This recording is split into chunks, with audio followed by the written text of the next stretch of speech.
할렐루야. 네, 우리 말씀 누가복음 14장 7절에서 14절까지 말씀. 만일 궁금해하시잖아요. 목사님이 진짜 저걸 잘 외우고 있는가? 정말 잘 외우고 있는데요. 눈앞에서 외우라 그러면 그게 참 사람이 말이에요. 열심히 외워도 그게 또 틀려요. 그러니까 저를 그렇게 믿어주세요.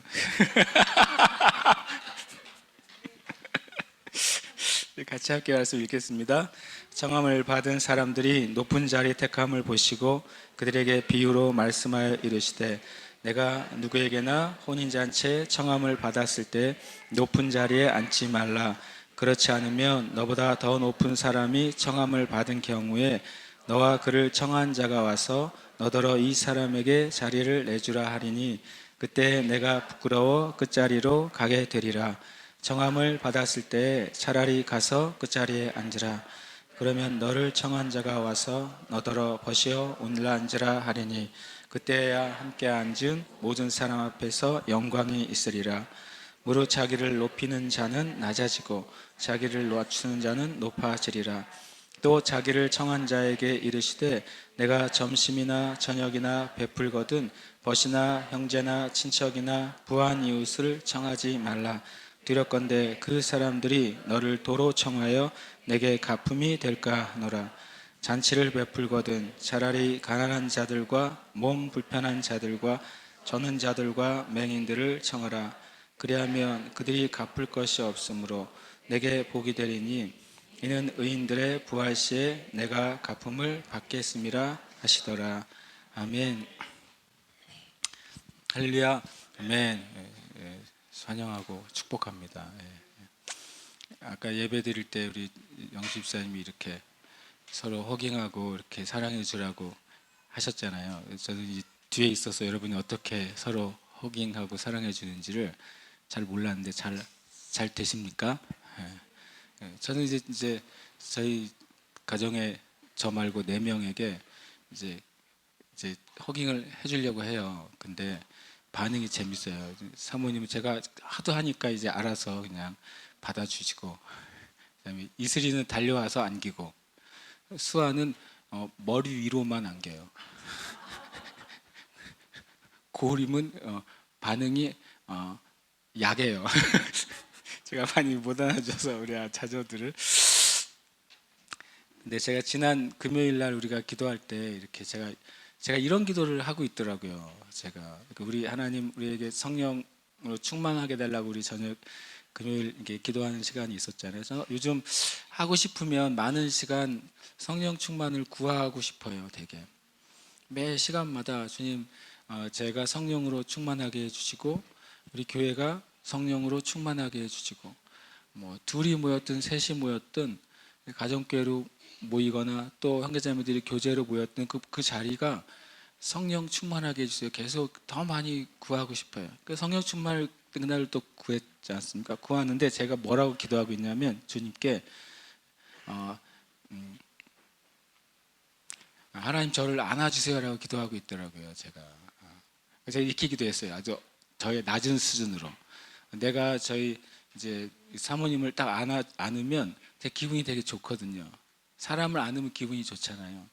주님, 사람을 안아도 이렇게 기분이 좋은데 하나님이 저를 안아주시면 얼마나 좋을까요? 그랬어요, 제가.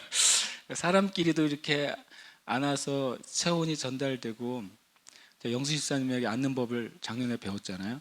안을 때 심장 쪽으로 서로 안아줘야 된대요. 그래야 심장과 심장이 서로 심장이 뛰는 게 서로 느껴지니까. 그런데 그러면 얼마나 좋을까? 하나님이 나를 안아주시는 것을 더 많이 느끼게 되면 얼마나 좋을까요? 제가 성령 충만을 위해서 기도하는데 그렇게 제가 기도하고 있더라고요. 사람끼리 안아도 너무 따뜻하고 좋고 행복한데 하나님 아버지가 나를 안아주시면 더 좋겠어요. 그러겠어요.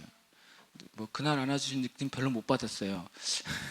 그렇지만 제가 계속 구해요. 하나님 아버지가 따뜻하신 분이에요. 우리가 잘 모르는 것 같아요. 하나님 아버지가 따뜻하시고 그리고 한없이 그 푸근하고 그 좋은 분인 줄 우리가 잘 모르는 것 같아요. 저는 저희 아버님한테 이렇게 아버님 저를 안아봐 주신 적이 없었던 것 같아요. 저희 아버지 되게 좋은 분이었고 저도 아버지 좋아했지만 실제로 저를 꼭 안아주신 적이 제 기억이 없어요. 그래서 저는 이제 우리 자녀들 이제 안아주려고 노력을 하는데, 아까 예배하고 찬양할 때 계속 주님 우리 형제 자매님들을 진짜 안아주세요. 그냥 마음에 생각해서 말고 진짜 느끼도록, 그냥 하나님 나를 이렇게 안아주시는 게 느껴지도록 그렇게 더 주님의 그 안아주신 은혜가 여러분에게 더 많아지시길 축복합니다.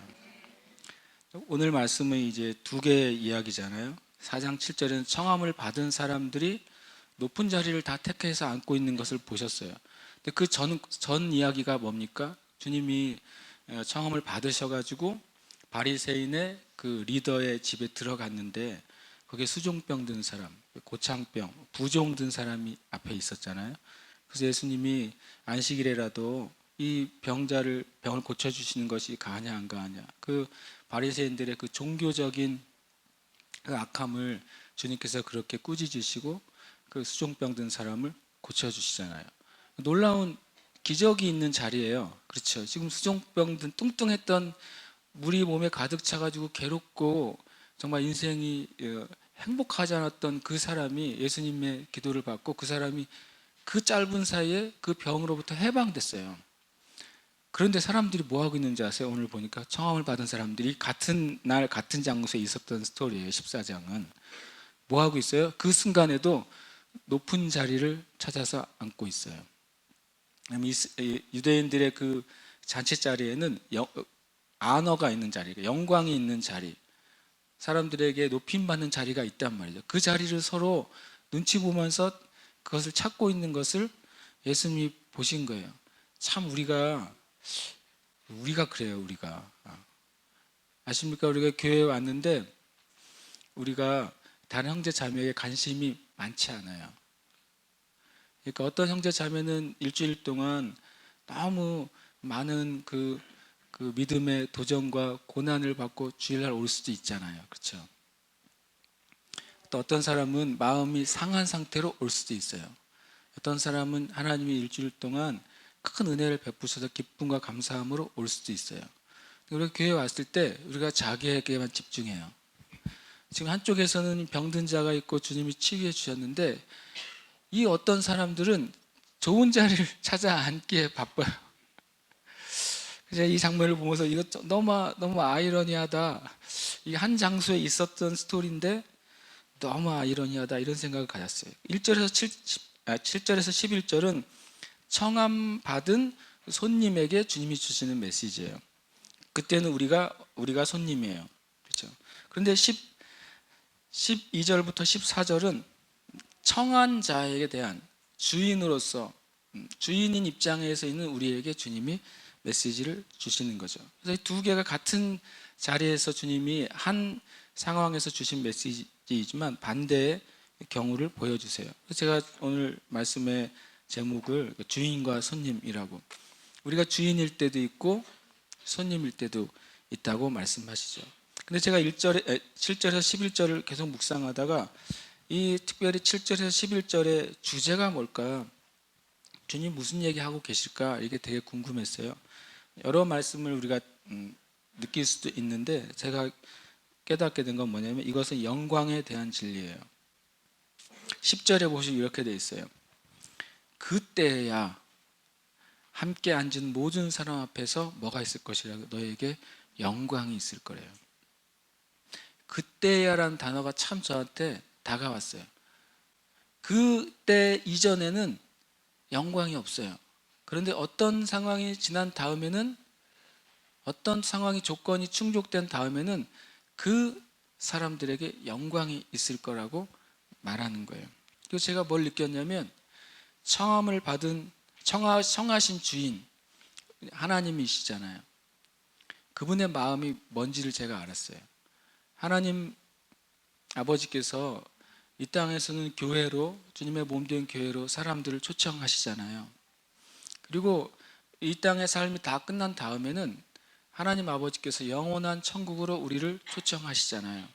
초청하신 하나님 아버지의 마음이 뭐냐면요, 초청받아서 그 자리에 참여한 사람들에게 영광이 있기를 바라세요.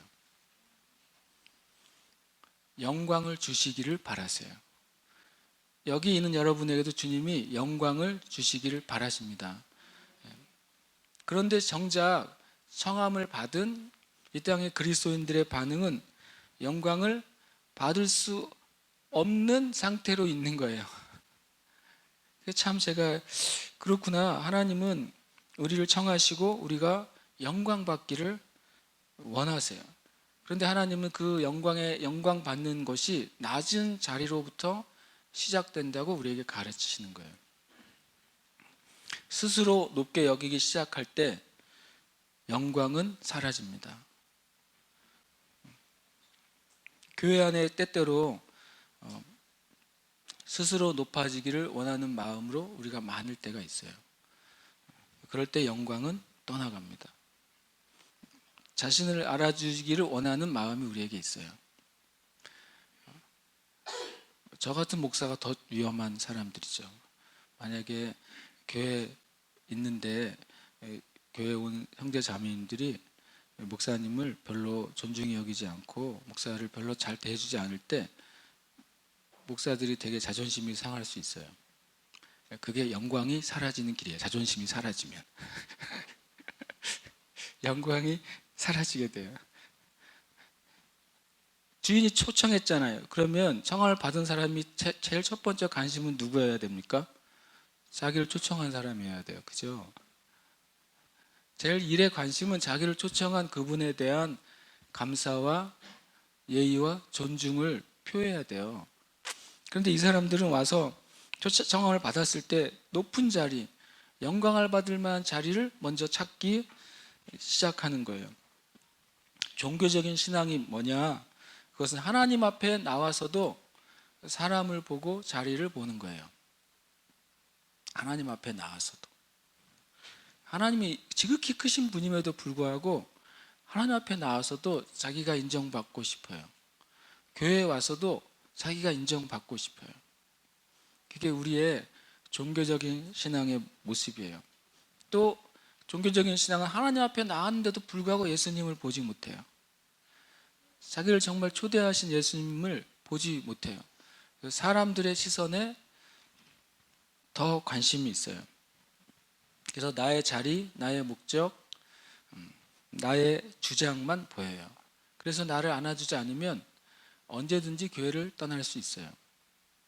나를 높여주지 않으면 언제든지 그 공동체를 박차고 나갈 수 있어요. 이것은 청함 받은 사람에 대해서 제가 나누는 거예요. 그래서 얼마나 수많은 자기 자리를 받지 못해서 교회를 떠나간 사람들이 이 제주도에 헤매는지 몰라요. 저는 그게 이제 판단이 아니라 마음이 아파요. 왜냐하면 주님은 모든 그리스도인들을 주님의 몸된 교회로 초청하실 때 영광을 주기를 원하시거든요. 진짜 하나님의 영광을 주길 원해요. 요한복음 1장에 보면 요한 사도가 이렇게 기록했어요. 우리가 그 예수님의 영광을 볼 때 은혜와 진리가 충만하다고 그랬어요.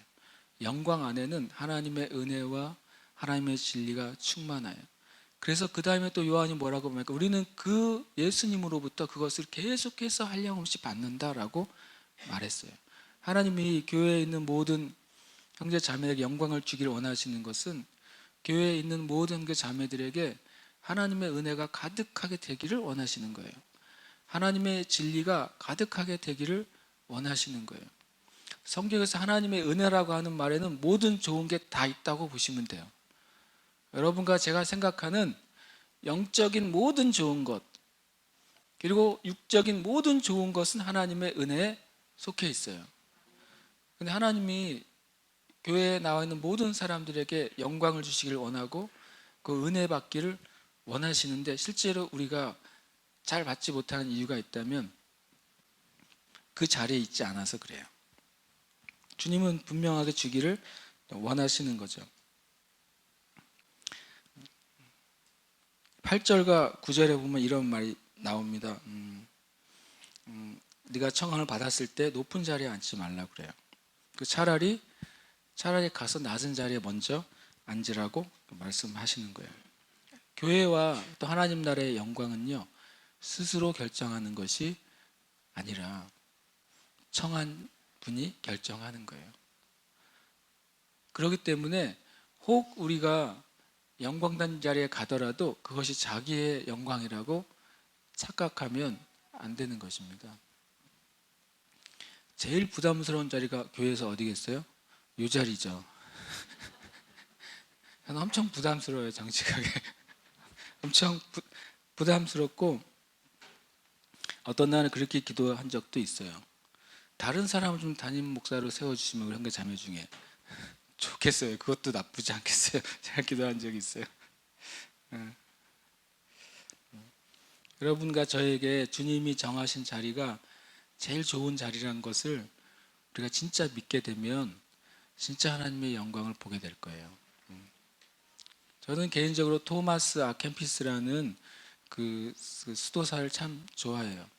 토마스 아켄피스라는 이름은 잘 몰라도 그리스도를 본받아라는 책이 워낙 유명하니까, 워낙 유명한데 처음부터까지 읽어보신 분 손들으라 그러면 몇 명 없을 거예요. 왜냐하면 양이 되게 많아요. 양이 만약에 기존 그 필체로 돼 있으면 양이 한 500페이지 이상, 600페이지 이상 될 거예요, 아마. 제가 그걸 언제 처음 읽독을 했냐면 군대에서 읽었어요. 할 일이 없어가지고 근무를 나가면은, 근무가 저희 근무는 그냥 뭐 보초로 서는 근무가 아니라 그 자리를 지키는 근무여서 그것을 읽으면서 제가 군대 시절에 그 그리스도를 본받아 책을 읽으면서 굉장히 제 마음에 그 하나님에 대해서 많이 이해하게 됐어요. 그리고 겸손에 대해서 배우게 됐어요. 근데 토마스 아켄피스의 그 위대한 하나님의 그 수도사가 하는 잡이 뭐였냐면 수도원에서 청소하는 거였어요. 그리고 수도원에서 수도하는 사람들 밥 지어주는 거였어요. 그리고 시간이 남으면 다른 수도하는 사람들 위해서 성경을 필사하는 것이 그의 잡이에요. 수도원의 수도원장도 아니고 리더도 아니고 아무것도 아니었어요. 근데 그 자리를 이 토마스 아켄피스가 하나님이 자기에게 주신 자리로 알고 영광스럽게 여겼어요. 평생에 몇 군데의 수도원을 다니면서 그 일을 반복해서 합니다. 그러니까 그때마다 예수님으로부터 받은 그 진리와 계시를 기록해요. 그것이 나중에 그리스도를 본받아 예수님을 따라가는 것, 예수님과 똑같은 형상으로 가는 삶에 대해 도전을 교회에 주고 있어요. 영광이 무엇입니까? 높은 자리에 올라가고 사람들 앞에서 유명해지고 또 교회 안에서도 칭찬받고, 그것이 영광이 아니에요. 영광은 여러분과 제가 하나님이 주신 그 자리에 합당하게 실은 있는 게 진짜 영광이에요. 제가 이렇게 말할 때 그냥 그 자리에 앉아서 그 잘 있어라 그런 의미가 아니에요. 진짜로 영광은 그렇게 옵니다. 누가복음 1장에 진짜 영광스러운 두 사람을 제가 만나게 됐어요. 누구냐면 시므온과 누굽니까? 안나 선지자입니다. 제가 본 사람 중에 제일 영광스러운 분들이에요. 시므온은 젊은 시절 어느 때 성령님께서 네가 죽기 전에는 그리스도를 보지 못할 것이다. 반대로 하면 너는 죽기 전에 반드시 이 땅의 메시아를 너의 눈으로 보게 될 것이다. 시므온의 인생에 있어서 영광은 언제인 줄 아십니까? 그 그리스도를 보는 거예요. 평생 그 하나의 목적을 위해 주님을 예배하면서 성전을 드나드는 거예요. 그 인생 가운데 어떤 일이 있었는지 성경은 전혀 기록이 안 돼 있어요. 근데 딱 한순간 기록되어 있어요. 어느 날 성령님의 감동이 임했어요. 오늘이구나, 그날이. 영광스러운 그분을 내 눈으로 볼 수 있는 날이 그날이란 걸 그날 감동으로 알게 돼요. 그리고 성전에 나가서 지나간 수많은 사람들 쳐다보지 않았겠습니까? 그때 어린 아이를 데려오는 두 아주 가난한 부부를 보게 되고, 그 눈이 그 어린 아이에게 꽂혔을 때 시몬 스스로 놀랬을 거예요. 많은 유대인들이 장성한 메시아를 원했거든요. 많은 유대인들이 헤롯 왕보다 더 강력한 메시아를 원했거든요. 많은 유대인들이 황제보다, 로마 황제보다 더 강력한 메시아를 원했는데 시몬의 눈에는 난지 이제 8일 된 아이가 보인 거예요. 근데 그 순간이 시몬에게 가장 영광스러운 순간이었어요. 영광은 그렇게 오는 것입니다. 안나 선지자가 84년이나 금식하며 기도하며 주님만을 예배했어요. 안나 선지자는 즉시로 예수님을 알아봤어요. 여러분, 우리가 주님 예수님을 믿을 때 진짜 하나님의 은혜와 진리가 임하는 영광이 어떻게 오겠습니까? 하나님이 여러분에게 주신 그 삶에서 주님을 전심으로 예배하는 거예요. 하나님을 그냥 찾으십시오. 여러분이 걸으면서도 그냥 하나님을 찾아보세요. 하나님 저를 만나주세요. 그냥 쉬운 말. 하나님을 내가 찬양합니다. 그냥 쉬운 말. 계속 그것을 여러분 삶 가운데 입에 달고 사시기를 축복해요. 그것이 여러분과 저에게 영광이 임하는 길이에요. 그게 이제 7절에서 11절 말씀이라고 제가 이제 주님 앞에서 묵상하게 됐어요. 주님이 올라앉으라고 할 때까지 머물러 있는 것, 그 되게 쉬운 일이 아니거든요. 하나님은 겸손한 사람을 정말 가까이 하시고요. 12절에서 14절에 주님이 이제 주인으로서 우리가 손님을 청하는 것에 대해서 말씀하세요. 이 메시지의 주제는 뭐냐면요, 의외로 제가 깨닫게 된 주제는 뭐냐면 인생의 보상에 대한 게 주제예요. 여러분, 인생을 다 산 다음에 어떤 보상을 받고 싶으세요? 사람은 죽어서 이름을 남기고 호랑이는 죽어서 가죽을 남긴다는데 여러분과 제가 인생을 다 산 다음에 남기고 싶은 게 뭐냐는 거죠. 남기고 싶은 걸 떠나서 받고 싶은 게 뭐예요? 인생을 다 산 다음에. 그것이 주제예요, 오늘 말씀에. 이제 자기를 청한 자에게, 예수님을 청한 자에게 주님이 말씀하시는 거예요. 네가 청할 때 벗이나 형제나 친척이나 부한 이웃을 청하지 말라. 그들이 너를 다시 청해서 뭐라고 표현하면 두렵건대 라고 말해요. 두렵건대. 실은 이게 영어에는 나오지 않은 표현인데 원어적인 의미에는 이게 들어가 있어요. 만약에 너가 그 사람들을 청했을 때 그들이 너를 다시 청해서 네가 베푼 만큼 다시 받게 되면 너무 아깝다 그거예요.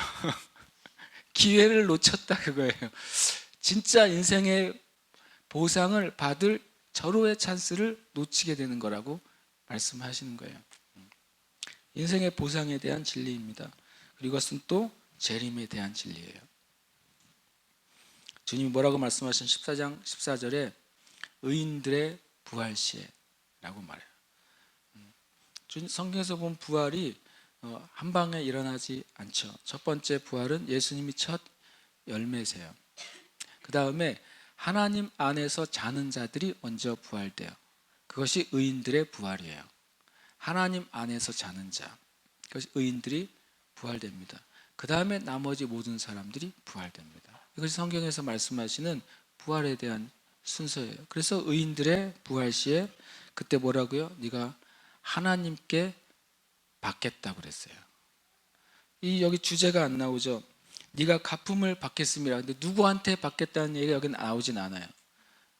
그러나 누구에게 받는 것입니까? 하나님께 받게 될 것입니다. 하나님께 계산받게 될 거예요. 전에 한번 주님은 저에게 이런 말씀을 해서 제가 나눈 적이 있어요. 진짜 선행이 뭔지 아세요? 진짜 하나님께 보상받을 수 있는 선행은 뭐냐면 내가 선행을 행한 다음에 내가 그걸 행했는지 잊어버리는 거예요. 진짜 구제가 뭔지 아세요? 다른 사람에게 베푼 다음에 내가 그 사람을 구제했는지 잊어버리는 거예요. 그건 건망증이 아니라 그것을 나의 의로 전혀 여기지 않아서 잊어버리는 거예요. 내가 그렇게 잊어버리면 어떤 일이 발생하냐면 다음에 그 사람을 만나도 내가 그 사람을 내가 구제를 해야 될 대상으로 대하지 않아요. 나보다 낮은 사람으로 대하지 않아요. 내가 잊어버렸어요. 나하고 똑같은 사람으로 대할 수 있어요. 여러분과 제가 진짜 하나님의 의, 진짜 선행, 진짜 구제를 하려면 그렇게 해야 돼요. 주님이 우리에게 주라고 하신 것을 나눠주고 그리고 잊어버려야 돼요. 하나님 나라에 가서 찾으세요. 하나님 나라에 가서 우리가 하나님의 이름으로, 예수님의 이름으로 사랑한 것, 하나님의 이름으로, 예수님의 이름으로 섬긴 것, 그리고 나누어 준 것, 하나님 나라에 가서 찾으시길 축복합니다. 이것은 재림에 대한 중요한 진리고 인생의 보상은 어떻게 받을 것인가에 대한 진리예요. 재미있게도 이 주님이 네 부류를 택하라고 청하라고 말씀하세요. 가난한 자들, 몸이 연약한 자들, 그리고 다리 저는 자들, 그리고 맹인들을 청하라고 그래요. 먼저. 근데 21절에 보면 다시 또 그 네 명이 또 나와요. 21절에 나중에 이제 다음 주의 말씀이죠. 21절에 보면 주인이 초청을 했는데 다 안 오니까 주님이 가서 그냥 이 네 부류의 사람을 되는 대로 다 데리고 와서 내 집을 채우라 그러는 거예요. 주님이 그렇게 하시기 전에 우리가 먼저 이 네 부류를 청해야 돼요. 이 땅 가운데 연약한 자들, 그건 실제적인 육체적인 연약함이나 삶의 연약함도 있지만 영적인 연약함이 있는 자들, 영적인 도움이 있는 자들도 마찬가지로 말씀하고 있어요. 주님이 우리에게 도전하시는데요. 여러분과 내가 습관적으로 하는 일들 바꾸라는 거예요. 청원을 받았을 때 습관적으로 좋은 자리를 찾아요. 내가 잔치를 베풀었을 때 습관적으로 나에게 유익이 되는 사람들을 청해요. 이것이 우리 육신이 가지고 있는, 또 이 세상이 가지고 있는 아주 정당하고 일반적인 우리의 태도고 습관이에요. 주님이 제자로 살려면, 종교적인 신앙생활에서 벗어나고 싶다면 우리 인생이 가지고 있는 이 습관적인 룰을 깨야 된다. 내 삶 가운데 이 누구나 다 인정하는 그 룰이 하나님 나라에 합당하지 않다면 그걸 빨리 깨트려야 된다. 깨트리지 않을수록 손해는 누가 봐요? 여러분과 제가 보는 거예요. 영광도 손해보고 하나님 나라에 가서 받을 목도 손해봐요.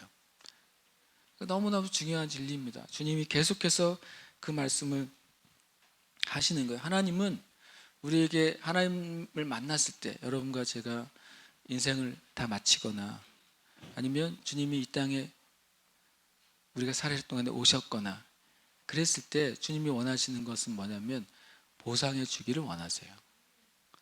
주님은 많이 주기를 원하세요. 하나님 아버지라고 성경은 여러 번 말해요. 악한 자라도 그 자녀에게 좋은 것을 줄 줄 알거든 그랬어요. 근데 하늘에 계신 아버지께서 너에게 얼마나 더 좋은 것을 주기를 원하시느냐. 그래서 여러분과 제가 태도를 바꿉시다. 우리가 일반적으로 하던 태도를 바꿔야 돼요.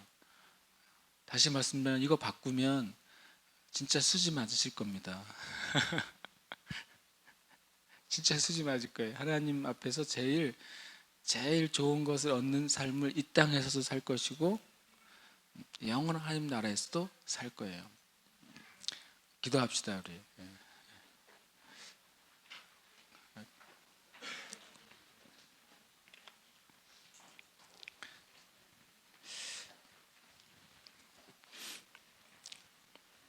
기도할 때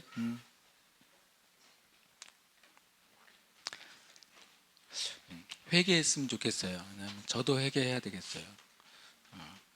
우리가 얼마나 많이 높아지기를 원했는지, 얼마나 많이 인정받기를 원했는지. 사람에게 인정받고 높아지는 게 우리 삶에 어떻게 보면 아주 중요한 목적이 되고 있어요. 사람에게 인정받고 높아지는 것 때문에 하나님을 잃어버려요. 그리고 하나님이 손을 내미셔도 잡지 않아요. 우리가 주님 앞에 회개해야 되겠습니다. 하나님, 내가 하나님 앞에서요. 하나님 앞에서 낮은 자리에 있기를 원합니다. 하나님 앞에서 겸손한 자리에 있기를 원합니다.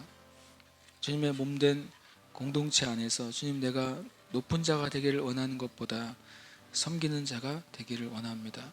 그렇게 하지 못했던 것을 주님 용서해 주시고 저를 고쳐 주시옵소서. 또 우리가 기도하십시다. 또 기도할 때 하나님, 내가 이 땅에서 보상받으려고 살고 있습니다.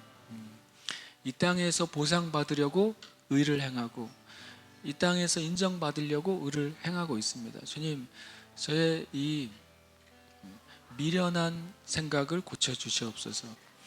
영원한 하나님 나라에 진짜 보상이 있다는 사실을 제가 정말 알게 주시옵소서. 내 삶의 가장 중요한 가치는 이 땅에서가 아니라 영원한 하나님 나라에 있다는 사실을 제가 정말 아는 자가 되게 주시옵소서. 우리 같이 주님 앞에 기도하겠습니다. 하나님 아버지, 주님께 감사와 찬양